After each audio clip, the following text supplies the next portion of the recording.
जय हिंद फ्रेंड्स, आप सभी का स्वागत है हमारे YouTube channel credible classes online tech पर। माइक्रो इकोनॉमिक्स के पूर्ति वाले चैप्टर पर यानी कि सप्लाई वाले चैप्टर पर हम लोग पढ़ रहे थे। आज का जो हम लोग का टॉपिक उसमें हम लोग पढ़ेंगे पूर्ति का नियम क्या कहता है। इसके पहले हम लोगों ने पढ़ा था कि पूर्ति का नियम क्या, पहले पूर्ति की अवधारणा क्या होती है यानी सप्लाई होता क्या। नियम हम लोग इसमें पढ़ेंगे, नियम के अपवाद हम लोग यहाँ पर पढ़ेंगे, परंतु सप्लाई की अवधारणा क्या है, ठीक है, तो उसको हम लोग ने पिछले वीडियो में डिस्कस किया है कि पूर्ति की अवधारणा क्या होती है, पूर्ति एक्चुअली में है क्या, कौन सी चीजें जो पूर्ति को प्रभावित करती है, और उसके साथ साथ पूर्ति तालिका भी हमने पढ़ा है। जैसे मांग तालिका पढ़ा था वैसे पूर्ति तालिका भी पढ़ा है। आइए पूर्ति के नियम को यहाँ पर डिस्कस करते हैं। जैसे मांग का नियम क्या कहता था, मांग का नियम ये कहता था कि वस्तु की कीमत यदि अधिक होगी तो उसकी मांग क्या हो जाएगी, कम हो जाएगी, और यदि वस्तु की कीमत कम होगी तो मांग उसकी क्या हो जाएगी, अधिक हो जाएगी। यानी दोनों में संबंध कैसा था, दोनों में संबंध ऋणात्मक था, विपरीत था। परंतु पूर्ति का नियम क्या कहता है कि जैसे जैसे वस्तु की कीमत बढ़ेगी कोई भी उत्पादक वस्तु को क्या करेगा, बहुत ज्यादा बेचेगा। मतलब क्या है, देखो हम सब उत्पादक अगर होंगे, यदि हम वस्तु का उत्पादन करेंगे, यदि हम विक्रेता होंगे यानी सेलर होंगे, तो हम चाहेंगे कि एक वस्तु आज 10 रुपए की है, तो लेकिन हम जानते हैं कि 2 दिन बाद ही 15 की हो जाएगी, तो हम सोचेंगे आज कम ही बेचे, 2 दिन बाद बेचेंगे तो 15 की वस्तु क्या होगी, ज्यादा प्रॉफिट देके जाएगी 5 रुपए किसी एक इकाई पर। यही कहता है पूर्ति का नियम। आइए देखते क्या कहता है। उत्पादक सदैव अपने लाभ को अधिकतम करने के उद्देश्य से अपने वस्तु को दी गई लागत दशाओं में ऊंची से ऊंची कीमत पर बेचना चाहता है, ज्यादा से ज्यादा कीमत पर बेचना चाहता है। यानी अन्य बातें समान रहने पर यदि वस्तु की कीमत वृद्धि वस्तु की पूर्ति वृद्धि में सहायक होती है, वस्तु की जो कीमत वृद्धि होती है वही वस्तु की पूर्ति वृद्धि में सहायक होती है, और वस्तु की कीमत में कमी इसके पूर्ति में कमी को दर्शाती है।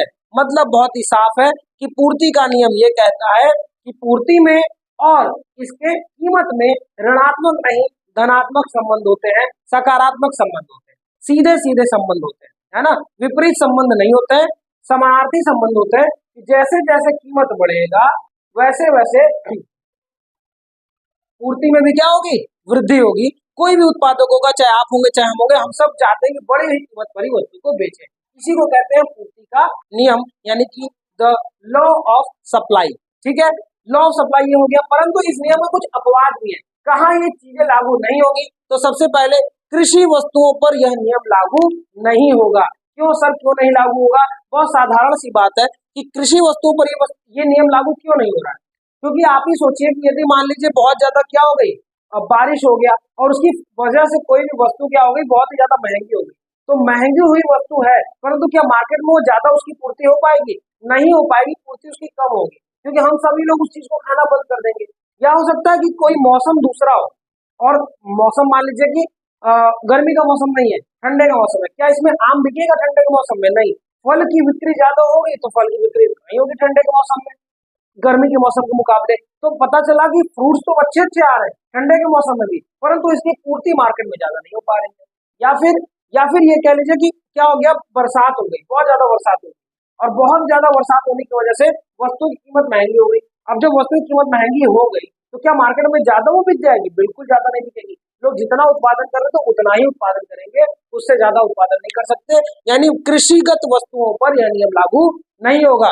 दूसरा, ये और कहां पर लागू नहीं होगा, शीघ्र नाशवान जो वस्तुएं होती। अब ये क्या होता है सर, ये बहुत सीधा बात है कि ऐसी सीधी सी बात, शीघ्र नाशवान ऐसी वस्तुएं जो जल्दी नाशवान हो जाती है, वो थोड़ी ना बचा के कोई रखेगा। दूध आया, अब आप सब लोग देखते हो कि चाय की दुकान हो गई या फिर कोई भी ब्रेड वेड वाली दुकान हो गई, सुबह सुबह, या डेयरी हो गया, वहां पर दूध बिक रहा है पैकेट वाला, उसमें लिखा हुआ है कि भैया 2 दिन बाद ये एक्सपायरी हो जाएगा। तो क्या व्यक्ति उसको बचा के रखेगा कि 4 दिन बाद दूध के दाम बढ़ेंगे तो इसको, शादी के समय में दूध के दाम बढ़ते हैं नवंबर दिसंबर, तो हम क्या इसको बेच दें?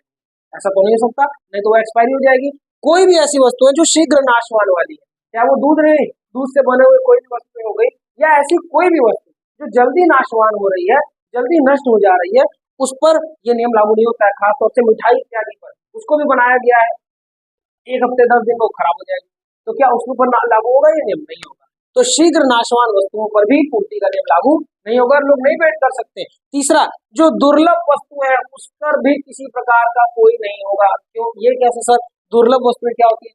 दुर्लभ वस्तुएं बच्चा, जैसे कोई पेंटिंग है, अब जैसे लियोनार्डो दा विंची है, वो तो मर के चले गए।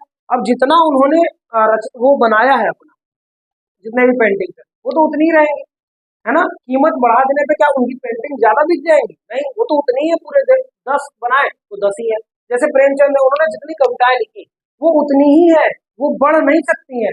उसी कविता को बार बार प्रिंट करके बेचा जा सकता है, लेकिन उनकी कविता के संग्रह को बढ़ाया नहीं जा सकता। तो वो भी दुर्लभ वस्तु है, उसको भी आप नहीं बेच पाओगे ज्यादा बड़ी कीमत पर। कैसे बेचोगे? पूर्ति बढ़ा दोगे? कैसे बढ़ाओगे? है ही नहीं, है ना।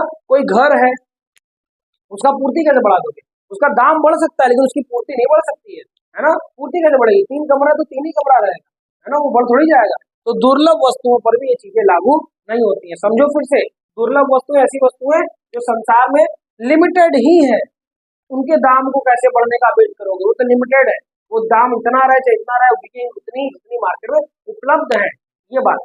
और चौथा, फैशन से जो बाहर वस्तुएं हो जाती हैं उनके दाम में कभी बढ़ने वाले हैं ना, लोग उनको कभी खरीदेंगे, है ना। फैशन से बाहर ही है, तो जो उसके दाम बढ़ भी जाए तब भी लोग उसको नहीं खरीदेंगे। मान लो अगर दाम बढ़ भी जाए तो कहाँ उसको तुम खरीदने वाले हो? हम खरीदने वाले नहीं। फैशन आउट ऑफ फैशन हो गई, उसको कहाँ से हम खरीदेंगे? उस पर भी पूर्ति का नियम लागू नहीं होता है। तो ये छोटा सा वीडियो आपके लिए कि पूर्ति का नियम क्या होता है, पूर्ति के नियम के अपवाद क्या होते हैं। आगे अब हम लोग पूर्ति की लोच पढ़ेंगे, अगले वीडियो में हम लोग पढ़ेंगे पूर्ति की लोच। तो अभी तक इस वीडियो को अगर नहीं देखे हो, इसके पहले बहुत सारी वीडियोस बनाई जा चुकी है, नहीं देखे हो चैनल पे जाओ देखो, नए हो चैनल पे चैनल को सब्सक्राइब करो, अपने 12th के सभी दोस्तों को भेजो। भला करोगे तो आपका ही भला होगा। क्यों? क्योंकि आप अपने दोस्त का भला कर रहे हो इस वीडियोस को भेज के, ताकि वो इकोनॉमिक्स के कॉन्सेप्ट को आसानी से समझ पा रहा है। तो भाई 12th के बोर्ड्स में आपका ही भला हो जाए, है ना, अच्छे से सबका भला करिए, आपका ही भला हो। तो इन वीडियोस में जितना हो सके उतना आप फॉरवर्ड करिए, और अगर आपको कोई भी बात इसमें अगर नहीं समझ में आई तो कमेंट कीजिए, और अगर समझ में आई तब भी कमेंट कीजिए। ठीक है, चलिए मिलते हैं अपने अगले वीडियो में, जहाँ हम पढ़ेंगे पूर्ति की लोच, है ना, elasticity of supply. Thank you so much, मिलते हैं अगले वीडियो में। जय हिंद, जय भारत।